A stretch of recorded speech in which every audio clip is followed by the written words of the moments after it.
Connais-tu le point commun entre le tabac, l'alcool, les combustibles et les aliments ultra transformés? Eh bien, ces quatre familles de produits sont générateurs de 90% des morts, de la mortalité en Europe. Incroyable, non hein? Incroyable. Eh bien oui, en fait, ce sont quatre industries qui sont extrêmement nocives pour la santé des Européens. Et ça, c'est l'OMS qui le dit. L'OMS s'attaque aujourd'hui, en fait, avec un rapport aux géants du tabac, de l'alimentation, des énergies fossiles et de l'alcool, en disant qu'en fait, ils interfèrent tout simplement sur la santé publique et en fait, ils font croire qu'ils veulent agir et ils ne font rien pour agir. Et en fait, là, l'OMS, avec ça, il pointe le rôle des industriels, il pointe le rôle des lobbies, en fait, et qu'ils estiment qu'ils sont responsables de 2,7 millions de décès par an en Europe. Et là, c'est une alerte qui a été faite aujourd'hui, mercredi 12 juin, sur vraiment ce point-là précis. Ça représente quand même ces 4 industries, 7 000 personnes à travers l'Europe qui meurent chaque jour à cause de ces 4 industries. C'est juste gigantesque. Et en fait, là où il y a une grande nouveauté là-dedans, c'est la présence des aliments ultra transformés. Les aliments ultra transformés, c'est tout ce qui remplit nos supermarchés, nos magasins, nos assiettes, les fast-food aussi. C'est-à-dire, c'est toute cette industrie qui prend des aliments, qui prend des ingrédients, qui prend tout un tas de molécules, qui rajoute des conservateurs, du sucre, du sel, tout un tas de quelque chose, et cetera, qui en fait des nouveaux produits, qui rajoute beaucoup de marketing dessus, qui a étudié, l'histoire des saveurs, qui a étudié qu'il faut mettre du sucre, qu'il faut mettre du gras, qu'il faut mettre du sel, qu'il faut que ça croustille, que ton paquet de chips, il fasse du bruit, qui s'est concentré sur les odeurs et en fait qui arrive par ce biais-là, ben, à te donner envie d'en manger et surtout de te rendre d'une certaine forme assez accro, à ces produits. Bah, déjà parce qu'ils sont vite préparés, parce qu'en plus ils ont un goût que l'on adore, qui a été travaillé, techniquement pour avoir un goût que l'on adore et en plus, tu sais, c'est toujours le même goût. C'est-à-dire que tu prends un paquet de chips dans n'importe quel magasin quand c'est la même marque, tu le prends, un jour ou tu le prends 6 mois après, c'est toujours tu le même produit, tu pas de surprise, c'est toujours la même chose et donc en fait, on adore ces produits et moi le premier, j'ai adoré pendant très longtemps ces produits et je dois te dire, j'étais fan de certaines marques, je les défendais, tu vois? Je les avais même, dans des tu sais, les trucs, les collectors, tu sais, les verres collectors de Nutella, de Coca, les choses comme ça mais on pourrait parler aussi des lasagnes, on pourrait parler des frites, on pourrait parler de tout un tas de produits où tu te rends compte, en fait, quand tu regardes les ingrédients, eh ben, l'ingrédient principal, c'est pas celui que tu penses. Par exemple, des frites. Normalement, l'ingrédient principal de frites quand tu les fais à la maison, c'est des pommes de terre. Et puis, bien sûr, tu peux les mettre dans l'huile ou alors si c'est des frites sans huile, ben, il y a même pas d'huile et puis tu mets un peu de sel dessus. Ça, c'est la base, en fait. C'est la base. Sauf que tu te rends compte, en fait, que maintenant, si tu achètes des chips, si tu achètes des frites surgelées, certaines sont reconstituées, certaines, on met des produits à l'intérieur, des édulcorants, des trucs qui font Chris Crips et compagnie et en fait, c'est ça l'ultra, transformation et en fait, ce qui est intéressant, c'est que l'OMS dit: «Les tactiques de l'industrie consistent à exploiter les personnes vulnérables par le truchement de stratégies de marketing ciblées à tromper les consommateurs et à faire de fausses déclarations sur les avantages de leurs produits ou sur le respect de l'environnement». Ça signifie donc que pour l'OMS, ces 4 industries-là sont tout simplement des menteuses, qu'elles ne veulent pas notre bien, que quoi qu'elles t'en disent, quoi que tu penses, quoi qu'elles affichent comme logo, comme symbole, qu'elles disent qu'elles respectent, les normes, de Nutri-Score ou quoi que ce soit, elles ont trouvé dans leur globalité, dans leur ensemble, des biais pour arriver à nous convaincre qu'elles veulent notre bien, qu'elles s'occupent de l'environnement, alors qu'en fait, elles ne le font pas du tout.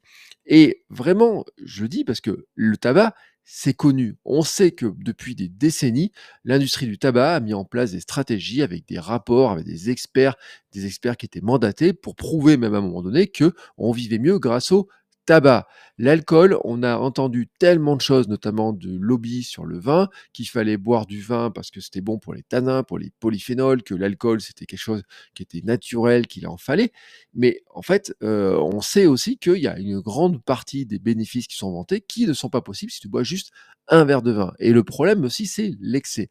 Bon, sur les énergies fossiles, on n'en parle pas avec la pollution, on en parle suffisamment, mais vraiment ce qui est nouveau, c'est la présence de l'ultra-transformation, c'est la présence des aliments. différent. C'est-à-dire que là, vraiment, quand tu prends l'alimentation, c'est ce que tu fais 3 fois par jour. Manger, tu manges 3 fois par jour.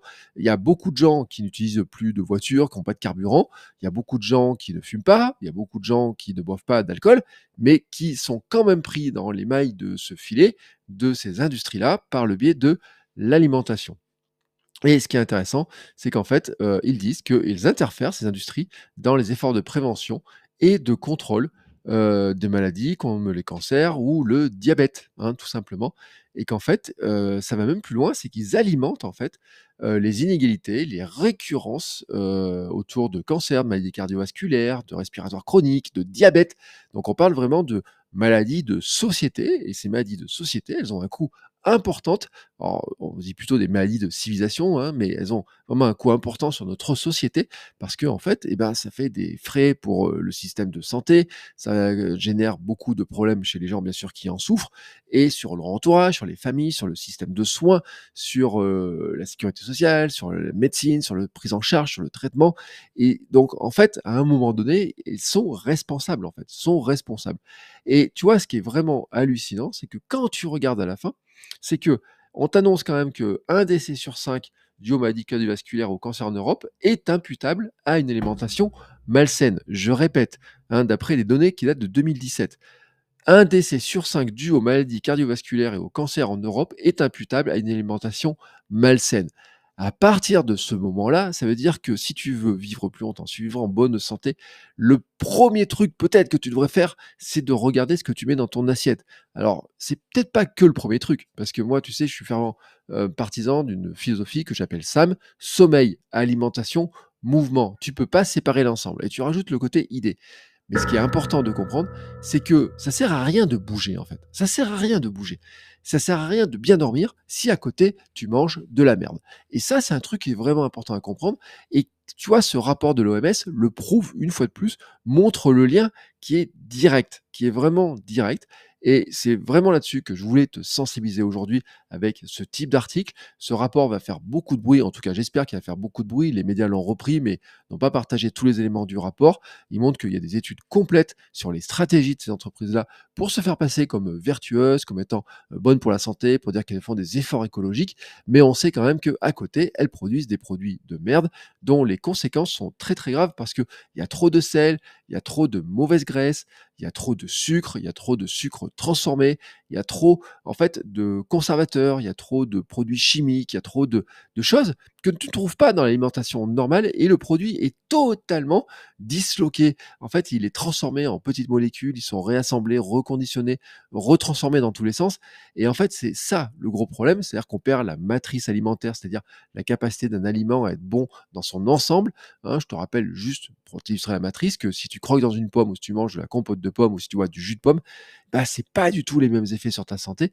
Et là, l'industrie de l'ultra-transformation, elle fait ça, mais fois 1000 en fait. Elle fait ça fois 1000 parce qu'elle rajoute des produits chimiques, elle transforme, elle mélange tout un tas d'ingrédients. Ça n'a plus rien à voir avec les aliments de base. La logique que tu devrais avoir dans ton alimentation pour bien te nourrir, c'est d'avoir des aliments vrais, c'est-à-dire que des aliments que tu peux trouver dans la nature, que tu peux cuisiner, des aliments bruts, ça c'est la base. Si maintenant tu vas aller plus loin dans cette logique-là, tu trouveras en description de cet épisode un lien vers ma philosophie SAM, justement dans lequel je t'explique les grands éléments, les choses importantes. Et en fait, il y a un bonus, il y a des fiches gratuites dans lesquelles je t'explique comment ton assiette doit être composée. Et tu verras que dans ton assiette, il n'y a aucun produit ultra transformé, en tout cas la majorité du temps. Ça ne veut pas dire que de temps en temps tu peux pas en acheter, parce que ça peut faire plaisir, parce que on en a besoin, des fois, de temps en temps, parce que ça peut nous faire gagner beaucoup de temps, mais ça ne doit pas être la base de ton alimentation. Donc, je te laisse regarder ça dans la description sous cette vidéo